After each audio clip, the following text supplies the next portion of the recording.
Salut à tous, c'est un article sur challenge.fr concernant le UX300E de chez Lexus. Comment nous sommes encore tombés en panne de voiture électrique. Champion de l'hybride, le groupe Toyota lance son premier modèle électrique sous la forme du Lexus UX300E. Malheureusement, le logiciel de ce SUV est incapable de dialoguer avec certaines bornes de recharge, ce qui nous a valu de rester au bord de la route.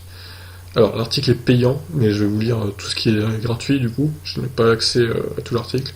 Toyota n'a jamais caché son scepticisme face à la voiture électrique. Le constructeur japonais a donc pris son temps pour se lancer dans le bain avec le UX300E, de chez Lexus, premier modèle électrique qu'il propose en Europe.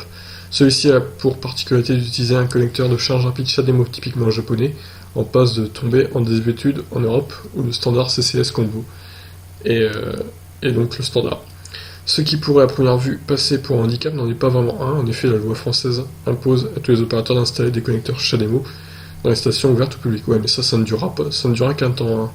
Cette loi, je pense pas qu'elle durera ad vitam aeternam, comme on dit.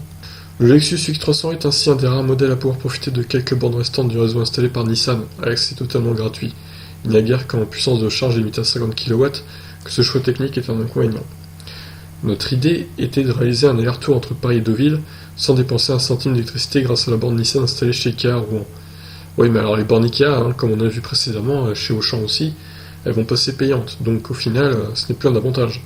Une charge à l'aller comme au retour s'avère a priori suffisante pour ce périple.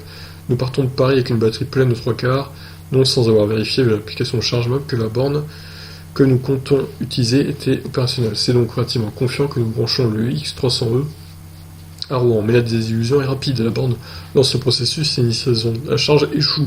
Après 3 tentatives, il faut nous rendre à l'évidence, impossible de charger. Heureusement, nous avons un plan B. La station de charge est sur l'aire de Bosgouet, située sur l'autoroute A13, à une trentaine de kilomètres de là.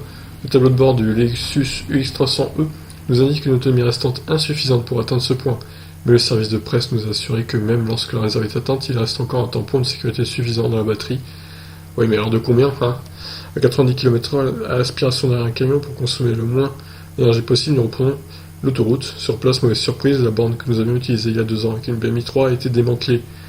Celle qui est indiquée, c'est l'application de ChargeMap. Bon, après, on ne sait pas la suite, malheureusement. Ça avait l'air intéressant.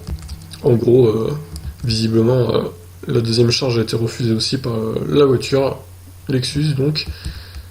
Qu'est-ce qu'on peut conclure de tout ça? C'est que cette voiture, c'est de la merde, hein. Faut le dire, à 50 000 euros. Vous avez une voiture qui refuse de charger sur les bornes. Donc voilà. Belle conclusion, hein. C'est de la merde. N'achetez pas cette voiture. Allez, sur ce, je vous laisse réagir. Ciao.